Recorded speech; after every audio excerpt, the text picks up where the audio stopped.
So the topic today, Mark, is how to create amazing content. Yes. Small businesses, right? Yes. I mean, I think small business has a huge opportunity from a social media perspective, yet I don't think many of them take advantage of it. If you look at the average business's Facebook page, they may have a scattered post. LinkedIn, maybe not so much. Google My Business, they may not be doing anything. And, just on and on and on. Twitter, they may have abandoned it. So what do you think, a small business listening to this can do?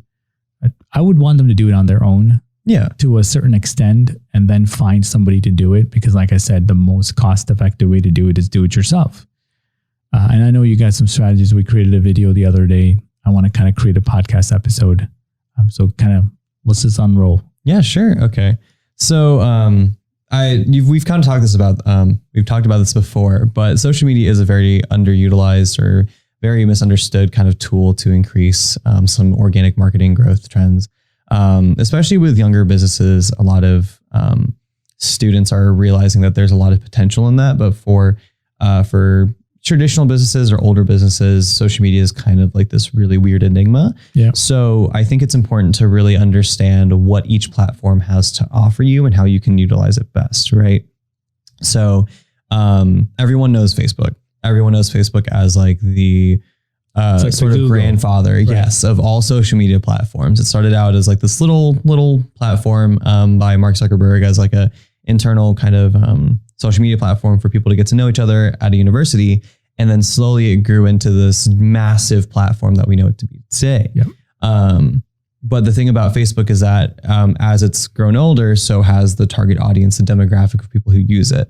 Same with any newer platforms. So Twitter, Instagram, Pinterest, LinkedIn, YouTube. Yeah. YouTube is pretty old too. It came out in about 2007, 2008. It was under a different name back then, but platforms like that when they don't know how to, when they do grow with their audience, they're obviously their demographic changes, but there are some that adapt to newer and older audiences alike. So a really good example of this would be YouTube, because there's content for everybody. Right.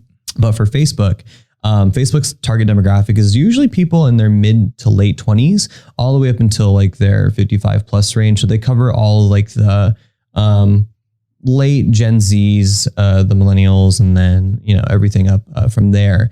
Primarily it's anyone usually in the middle age. So around like early 30s to mid 50s. After that, it kind of gets a little, but I would tell you the young folks have already left Facebook. Yes, correct. So all the young folks, Gen Zers and a lot of millennials, they also use Twitter and Instagram a lot.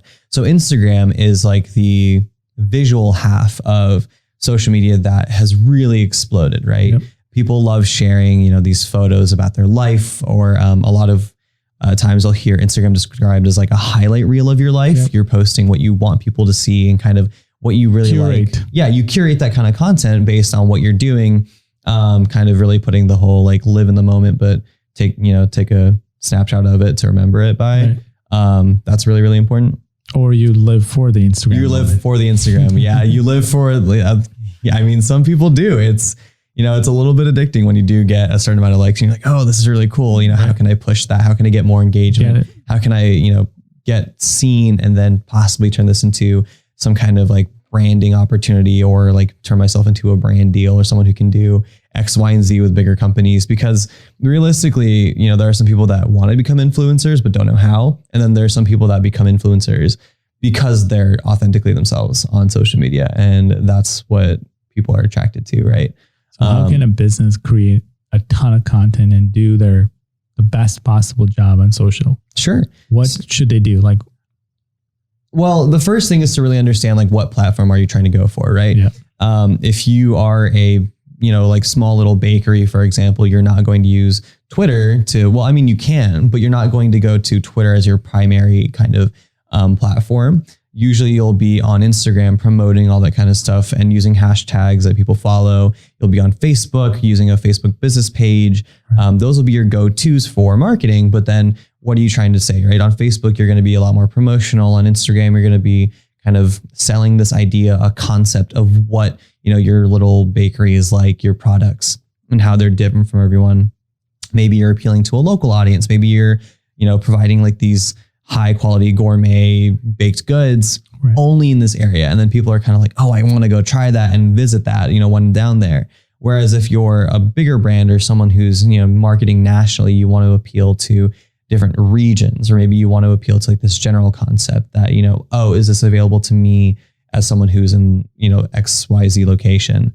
You really have to think about how each platform will be best utilized for you. So I've always said Facebook is like traditionally promotional, but also shareable content. Instagram is visual storytelling, very engaging. And then Twitter is like trendy kind of on the go news, or, quick shareable things, more so than Facebook, because you can retweet things very, very easily. Whereas on Facebook, if you reshare something, people usually want you to have an opinion on it. So you'll also have to write your own long form content and things like that. Usually when you're on Facebook, people invest a lot more time. Twitter is very like touch and go if it's not in that. If you use Twitter at all. Yeah, correct. So Twitter is kind of like the weird middle child of social media, I like to say, between Facebook and Instagram, not even taking LinkedIn into consideration. Twitter is kind of stagnant in its growth only because it's such a niche market for people to use social media, right? It's one of the slowest growing audiences. I believe in a few studies it's been done that it's been pretty stable at around like, I think 330 million active users or something. That's the last number I remember. It was from a pretty old study. Old is like 2 years. So that kind of, study, I was like, well, it hasn't grown compared to like Instagram or LinkedIn, where people are starting to realize, being professional and, having a visual story to tell is very important. Facebook is still growing, not as quickly as it used to, but it's growing much exponentially for businesses, not so much just like the regular everyday kind of user. So like I said, Twitter is unique in that sense where it has a very niche like user audience, but that user audience is extremely loyal. I agree. So I think that's where... They're in cryptocurrency. Yeah. So things along those lines, it's really important to understand like where does your business best fit first, and where do you feel like you can build that audience? I like to go by like this general rule. I have like the 3 R's kind of rule. Yep. That's what I want to talk about, the 3 R's. Yeah, sure. So my 3 R's are, is it relevant? Is it recent? And what's the reason, right? So relevancy is really, really important. It's kind of the reason why we tie into a lot of things. So, personally, I'm not going to look at an Instagram post that says, do you want to go to this like heavy metal concert? Because that's not what I'm about. I mean, it seems like a great time, but I am personally someone who's very invested into show tunes and musicals and like other kind of like fun, campy, peppy stuff, right? So a metal concert isn't necessarily like right up my alley. Whereas, if it's something like, if it's a sale on show tickets, for example, like Hamilton's coming down to Naples, I would want to go to that immediately. And if I saw an ad for that, I'd probably be more likely to click on it and engage with it compared to something like that, So how relevant is that content? Is it a blog post about certain musicals? Is it a tweet or a post about, something that musical performers are doing now that's, different from years ago? Is it a deep dive article? Those are things that I really enjoy and invest into. And so they're more relevant to me than things that are short form. I hate React culture based content where like you're just trying to get, likes and get engagement. Yeah. Clickbaity stuff. I hate that. So I actively avoid them now. So that's kind of like what I mean by relevant. How does it tie into your audience?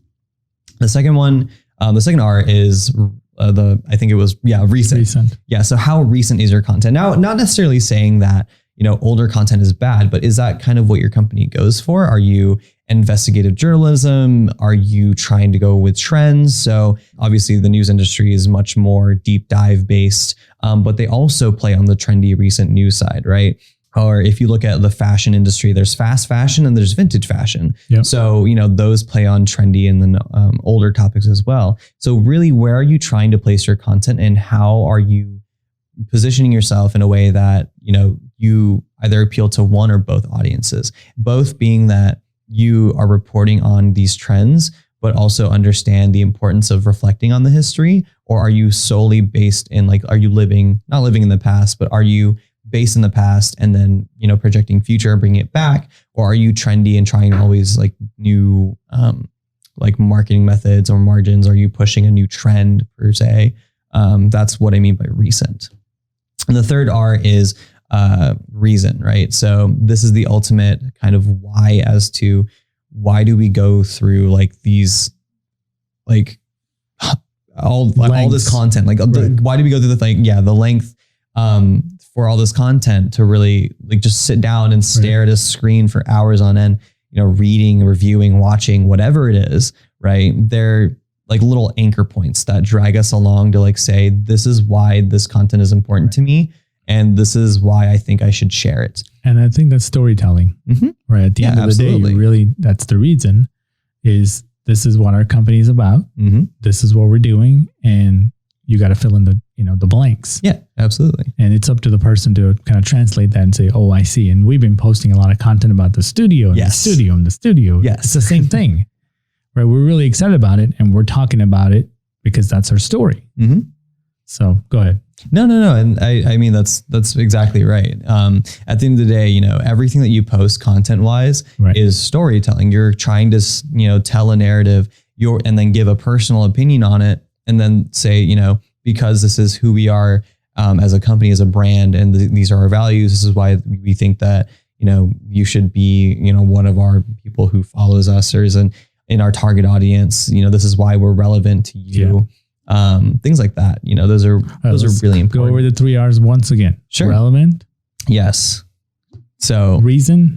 No, relevance. Recency. Yeah. Relevancy, recency, and the reason. And reason. Yes. Awesome. Any other final thoughts? I mean, honestly, if you're really looking to push out like solid social media content, at the end of the day, make sure that it's true to your brand and that there's meaning behind the content. You don't want to just push out content for content's sake. Like you want to push out content that, you know, maybe there's, you know, something that you want to promote, or maybe there's a vision or a perception, you know, maybe it's brand management, maybe it's perception that you want to change.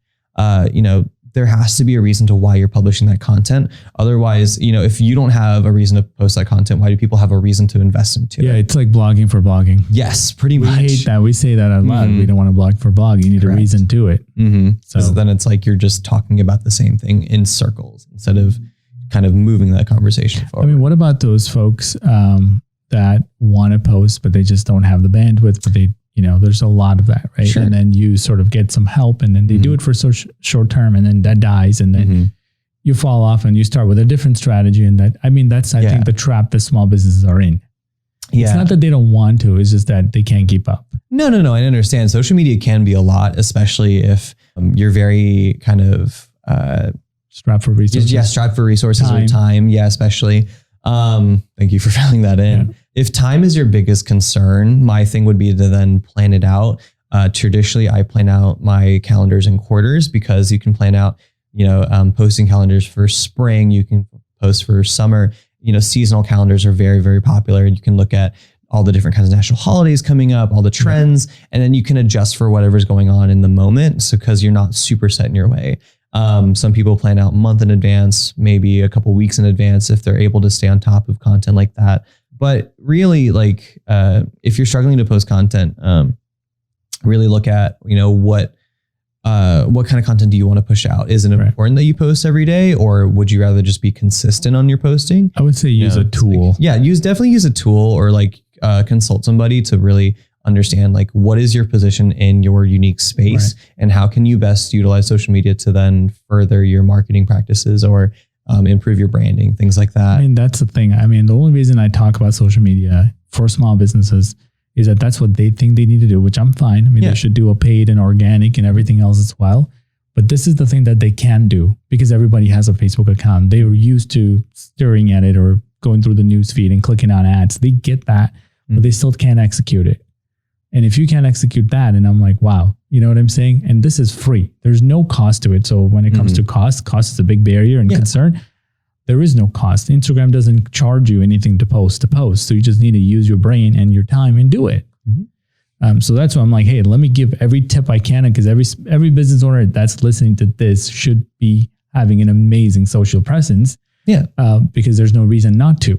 Right? Because like I said, a tool can automate the posting. So you don't have to be there. You could be working or taking care of business while things are posting. And those tools are what, $50 a month, maybe, Buffer and everything else that's in between. Some are free too, like, you know. Right. Well, I'm saying, I mean, you should take it seriously. This is your business. So once you have that, you whatever resource you get, instead of just doing it for the moment, do it for the next month. You have some content in the pipeline, and then you're also strategizing for it. I mean, I've been thinking about this a lot, and in the way that I like to envision it, it's, what's the word I'm looking for? The HubSpot, whatever, the flywheel. Oh, yes. Right? Yes. So once you have some momentum, you use that power to grow bigger and faster and faster. And I think everybody's sort of just getting stuck in that beginning, that they can't go past that. Like, it's like you get the flywheel to go and it stops.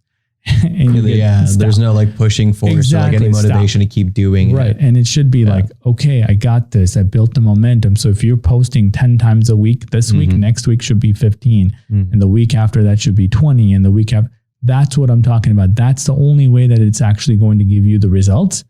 Or else you're just sort of trying to get through 10 posts. It never gives you anything. Yeah. People that blogged once a week started to blog once a day, and it started to really, take posts. Yeah. Like they say you should be publishing podcasts on a daily basis because that consistency is what's going to help you get, because that one episode might take off. Versus if you've only done 52 a year, then you only have 52 possible content pieces that's going to help you. So quantity, in my opinion, is what's going to really help you, right? Because there's more there in the system for something to take off. Yes and no. Like I said, it really depends on like where you're at. So if you're strapped for time, it's better to like backlog and then plan out that consistent kind of streak. Whereas, if you are like NPR, for example, and you can put out podcasts every day because that's like your big thing, then go for it.